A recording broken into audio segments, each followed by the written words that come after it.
March Madness is here, which means it's time for some brackets. They just released 3 hours ago. So I'm going to do my quick initial reactions. They definitely will change. Certain picks will change.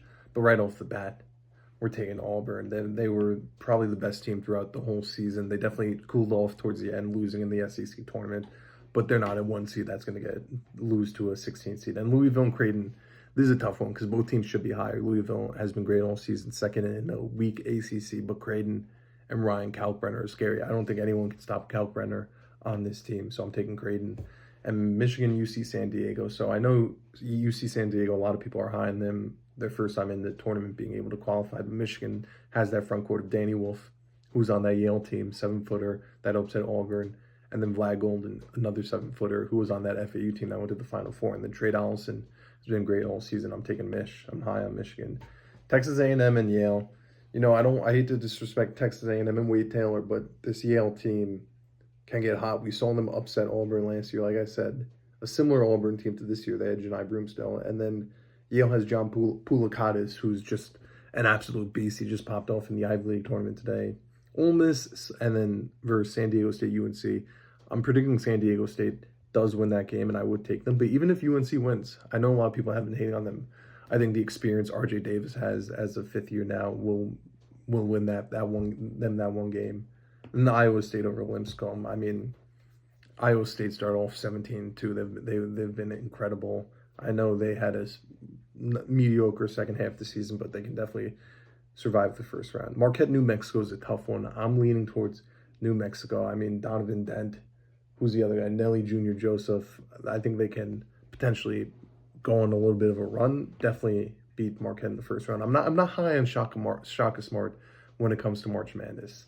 And I know they have Cam Jones. I'm just not high on this team. I watched them in the Big East tournament. I wasn't too impressed. Michigan State over Bryant. I'm very high on Michigan State, coached by Tom Izzo. He's taken worse teams. Jace Richardson has been great all season.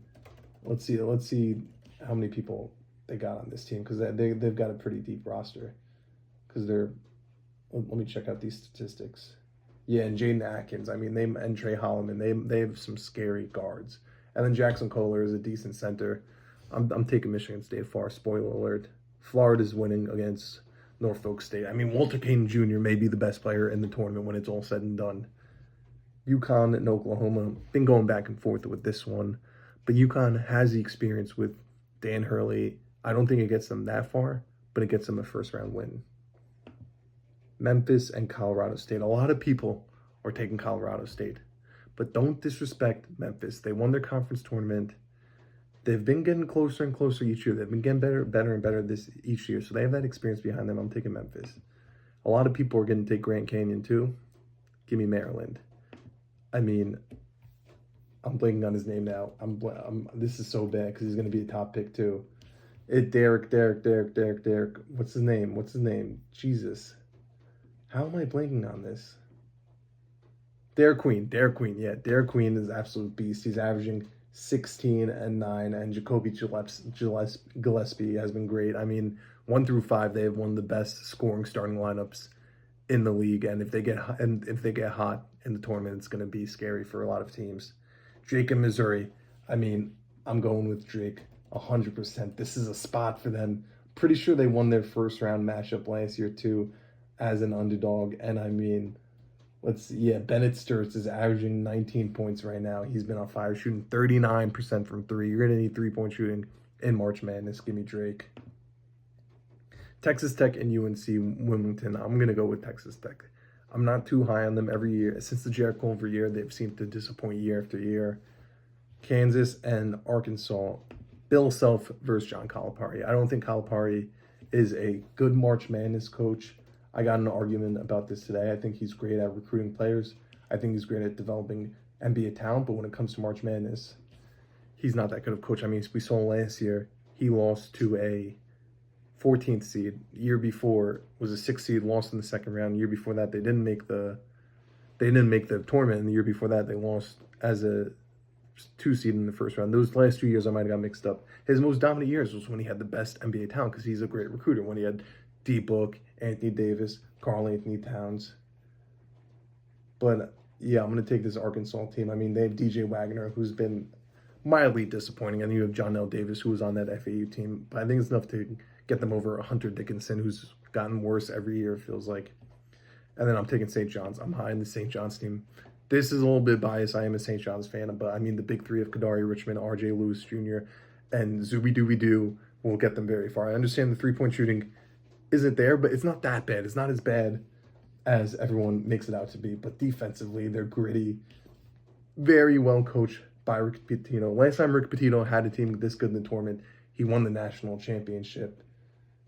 It's like RJ Lewis Jr., he's shooting 32.5% from three. Like, they don't have too many good shooters. It's really just Davon Smith, their point guard, who's shooting 37% from three. And you also have Brady Dunlap off the bench shooting 38%. Like, they have shooters who can pop off and hit 3 or 4 threes, which is exactly what you need. So I'm feeling good about the Johnnies. Next up, Duke. Cooper Flag or no Cooper Flag, I'm taking Duke in the first round easily. Baylor, Mississippi State, this is a tough one where I'm going back and forth. You know, Baylor has Jeremy Roach, who has the experience with Duke, and we get to see that Duke versus Jeremy Roach rematch, which I would love to see. But Mississippi State with Josh Hubbard is tough. I mean, Baylor also has VJ Edgecombe, going to be a top pick. This is his time to step up and boost up his draft stock. You know, originally going into this, I was thinking Mississippi State, but now I feel like I got to go with Baylor. Yeah, I mean Josh Hubbard isn't enough. I'm not too impressed with anyone else on that team, so give me Baylor. Oregon and Liberty. This is a spot where a lot of people are gonna take Liberty, but Oregon each year has proved they can win you a couple tournament games. They've had the experience now. I think definitely Oregon is a sleeper team to go on a run because a lot of people are going to be taking Liberty in this game, and it's going to bust a lot of brackets. This is going to be a big upset pick. But let's check out Oregon stats real quick. Over here, let's see. Yeah, I mean, Nate Biddle, he's averaging 14 right now. They have 4 double-digit scores. They don't have that clear number one star, but they have an even team, which I think goes a long way in March. Arizona, Akron. Caleb Love is going to fail once again in March Madness. Last year I had Arizona going to my Final Four, and Caleb Love let me down. Akron is a team that's been 3 consecutive years now. They're learning the environment of March Madness. Give me Akron. BYU versus VCU. This is BYU, one of the best scoring teams in the country, versus VCU, who's a very gritty defensive team. And, you know, even if VCU has a good defensive game, if BYU is hot, they're not going to be stopped. Igor Demon, future top 15 pick, lottery pick, and also Richie Saunders. Give me BYU. Wisconsin versus Montana. I'm very high on John Tonji. He's one of the best players in the Big Ten and in college basketball. This Wisconsin team is solid. I'm taking them. St. Mary's and Vanderbilt. You know, Vanderbilt was going up against some big teams and getting wins, but I think St. Mary's is always a sneaky team, and I think they get through. And then give me Bama. Like these 116s and 215s, I'm not going to talk too much on. A big upset could happen. If one of these teams is going to get upset, I feel like it could be Bama, I guess. I mean, yeah. Gonzaga versus Georgia. Gonzaga's been to 9 straight consecutive Sweet 16s. Ryan Nembhard's one of the best point guards in the country. Give me Gonzaga. Clemson and McNeese. This is a tricky one. This is a real tricky one because Clemson, you know, they have the experience from last year. They have... See, I keep blanking on some of these guys' names. I'm pulling up Clemson stats real quick. Yeah, they have Ian Shefflin, who was a part of that run last year to the Elite Eight, who he's averaging 13 and 9. And they also have Chase Hunter. But this McNeese team, they have their general manager aura. I mean, it's great vibes around them. There's Cinderella all over them. You know, I had them going pretty far last year. They ended up busting a lot of brackets. They were a big underdog pick. But they got a great team. They got 5 guys in double digits, 3 guys averaging above 12 points. Alan Breed has been a great guard for them. I got to go with McNeese. I'm going to have them going far too. Purdue and High Point. I don't know much about this High Point team, but their first appearance ever, this Purdue team has choked time and time again. I know they made the national championship last year. That was with Zach Edey. No disrespect to Braden Smith, but give me a High Point. I don't think I can name you one player on a High Point right now, but I just got a good feeling about them. Texas and Xavier, I think either team that gets through is going to win. Kentucky and Troy, give me Kentucky. I mean, this is a spot where I might take Troy. Kentucky just, like I said, with Calipari, they just kept choking, and they might not have enough. I might change that pick to Troy. I just have to do a little bit more research on Troy.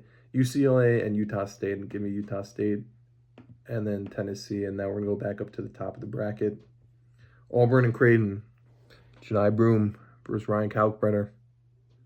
Auburn hasn't been hot. You want to be hot going into March Madness. Creighton, once again, made the Big East tournament, hasn't won. They're out for blood. Give me Creighton. Michigan and Yale. You know I'm very high on this Michigan team. I'll take Michigan. Yale just doesn't have enough star power to get them two wins in this tournament. And then the San Diego State / UNC versus Iowa State. I've been going back and forth with this one. And I think Iowa State gets upset. Like I said, you have to be hot, and Iowa State peaked very early on. New Mexico State versus Michigan State. I'm taking Michigan State. Now we got Florida versus UConn. A lot of people are going to be high on this UConn team because of the coaching, because of the star power they have, Liam McNeely. This Florida team has just been too dominant. They blew through the SEC tournament. The SEC is the best conference in basketball, and they won easily. Memphis and Maryland. I mean, like I said before, Derek Queen's a beast. This Maryland team is one of the best scoring teams in the country. I'm taking Maryland. Drake and Texas Tech. Like I said, Drake's got that white boy that's going to take him through to the Sweet 16. And Arkansas and St. John's. Like I said, John Calipari ain't doing shit in March. Give me St. John's. He's going to get outcoached 100%. Duke and Baylor, we have the Jeremy Roach revenge game, but it's not enough. Even without Cooper Flagg, I think they can get to the Sweet 16. And then Oregon and Akron. You know, you got to have some upsets. I mean, right now on this side of the bracket, I have two double-digit teams. Akron's going to be my third. BYU and Wisconsin. I'm taking Wisconsin. St. Mary's and Bama. This is Bama is going to get lucky. I'm not too high on them, but they have an easy little region in the bracket. Houston and Gonzaga. LJ Cryer's very inefficient. I don't think this team is good enough to get by an experienced team like Gonzaga. I think they're one of the more fraudulent one seeds. They haven't had too many wins that have impressed me. LJ Cryer shoots 41% from the field. Yeah, I mean his three-point shot's amazing, but if they're able to cover him on the perimeter, that's going to be a problem. So I'm taking Gonzaga. McNeese and High Point. Give me McNeese. The Cinderella run for High Point ends pretty early. And then Texas and Xavier versus Kentucky. Like I said, I'm not very high on Kentucky. My prediction is that Texas wins that game. They were able to get that big win against Texas A&M in the SEC tournament. And I think it's enough to get by this fraudulent Kentucky team. I mean, you have a pretty even team with Kentucky. Otega Away is their leading scorer with 16. I just don't think they're going to be able to get through McNeese, who's going to be a hot team. Texas with Trey Johnson. And then Tennessee, I mean, Chaz Lanier. He's one of them ones, one of the best players in all of college basketball this year. And Zakai Ziegler, Long Island represent, was the SEC Defensive Player of the Year. He's clamps. Now we have Creighton and Michigan, battle of the bigs, but Michigan's got two of them. Give me Michigan. And then this is the end of the Cinderella run for one of these 11-seeded teams, most likely San Diego State. We got a Michigan matchup, Michigan versus Michigan State, which will be electric. And then I'm taking Florida over Maryland, and then St. John's over Drake. And then on this side of the bracket, Tennessee's beating Texas. Texas just doesn't have enough firepower. And then Zaga over McNeese. Yeah, it doesn't feel like a year where Zaga's going far, but they're sneakily going to get into the Elite Eight when no one expects it. And then Wisconsin and Duke. So now we have our Elite Eight. I've been going back and forth. As of now, I'm going Michigan, Florida, Tennessee, and Duke. This is subject to change.